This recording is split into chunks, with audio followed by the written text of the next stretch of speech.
This is Jake from ColdWarCollectors, and I'm back again this week with another episode of Webbing Wednesday. And this week we'll be going over the basic webbing of a Romanian soldier in the Cold War. What I have set up here, though, is for 1970s through 1989.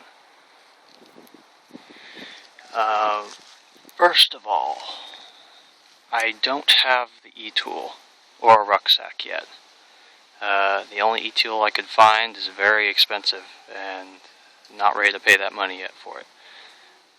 So I'll talk about it, but I don't have it. On the webbing here, it would go right in between the ammo pouch and the bayonet.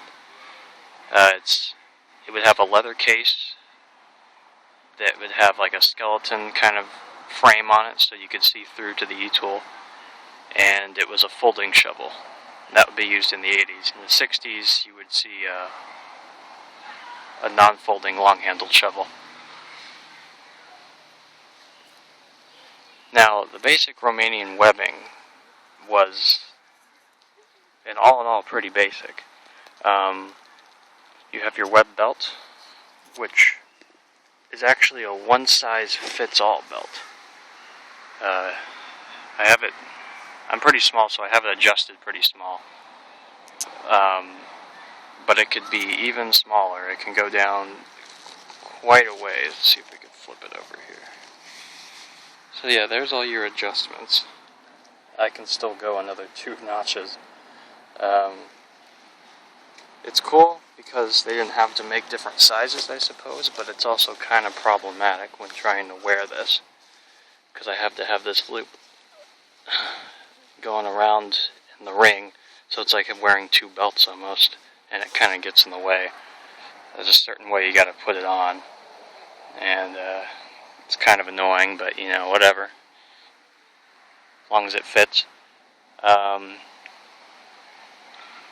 So you have that, and then you have your belt buckle, which has the communist crest on it, Republica Socialista Romania,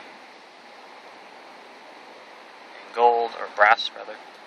You would have this loop with a D-ring, and that would always go right on your front left next to your bayonet. And this was supposed to be where you clip your canteen, but you don't always clip it on the front belt. You mostly would keep it clipped to your bread bag, which I will show in a minute. But this could be clipped here. You have your bayonet, which is 8km bayonet with a Bakelite and leather scabbard and leather frog. See if I can get it out with one hand. Oh, I can't.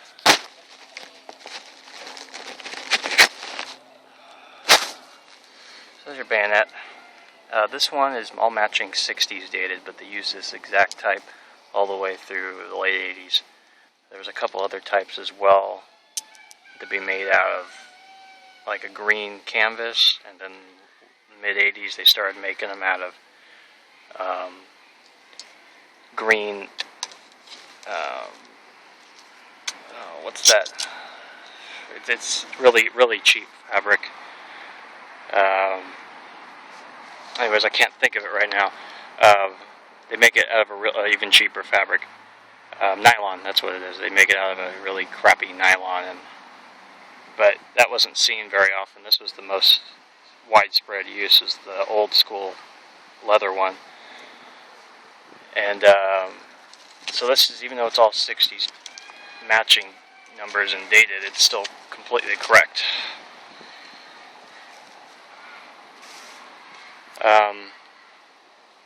Next you have your ammo pouch. It would be after the e-tool. But you have your ammo pouch, and this is a 60s style leather AKM pouch, 4-cell. This, again, was used all the way up until the late 80s, until the collapse of the communist regime. And, in fact, this one's dated 1985.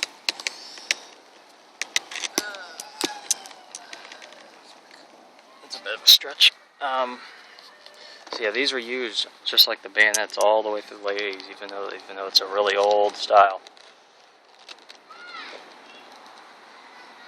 So yeah, 4-cell, you would have,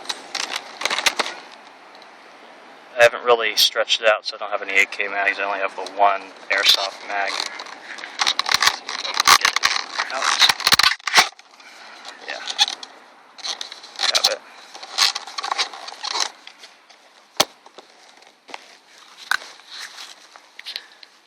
And then to finish it off, the belt would clip under the buckle. And that's your web belt. There's no Y straps. Only paratroopers use Y straps that we know of. And yeah, so just a really basic kind of setup. Over here we have your M73 gas mask, which would be, you'd have it worn on your left side like all the other Warsaw Pact nations. It is out of this green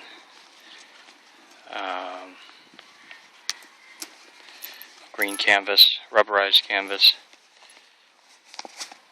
White inside, you'd have your white cloth for your separators. Got the instruction sheet in there, and I have the mask that you all have seen. I'll bring it out anyways. There's your M74. And then your filter down in here.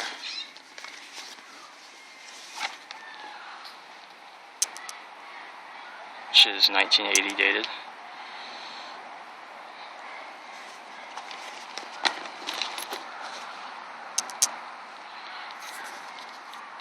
So yeah, that would be worn around your left side, and there was no waist strap for it. There was this little hook here, and you would put your belt through it, and that would keep it there. So you don't have a waist strap going around. As far as chemical suit, don't know the name of their suit. Don't even know how often it was worn. I only have one picture of it being worn, and as far as we know, it's not even was ever carried. That's what someone who presumably is a vet of the Romanian army, said, that it wasn't carried ever. So, yeah. Here is the bread bag setup. Same one like I showed off in my video all about it. So I'll go over it kind of quickly. You have your shelter half that would attach up here, and then you have your mess kit that would attach here. And then here's your bag, and the straps would flip open. Then you have the middle. This is where you'd put rations, personal items, and such. And then this other little pocket you'd put ammo and grenades. And I have it put some old shirts and clothing in there for right now. Right here is where you'd clip your canteen on. There's the D-ring. So this is where it would more commonly be worn. And you wouldn't always wear this either. It would be kept in the BMP, but if you wore it, this is where your canteen was. But you can unhook it.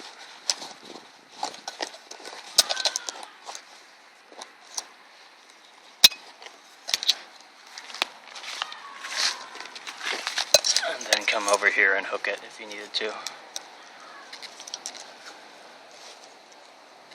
It's all really difficult with one hand.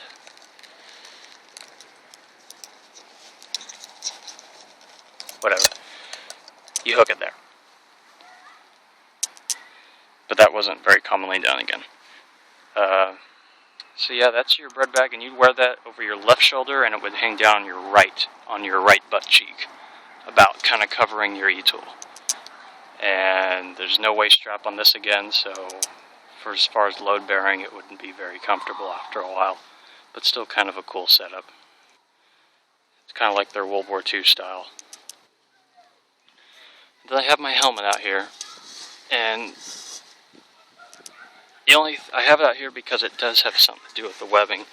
On the rucksack, which I don't have, again, you have kind of a leather kind of like skeleton web set that would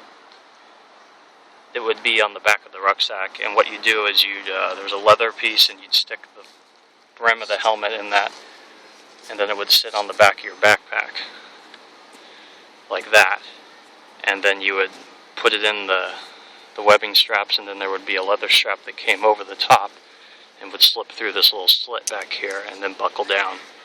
And so that would keep your helmet secure on your backpack, so when you were marching and so on.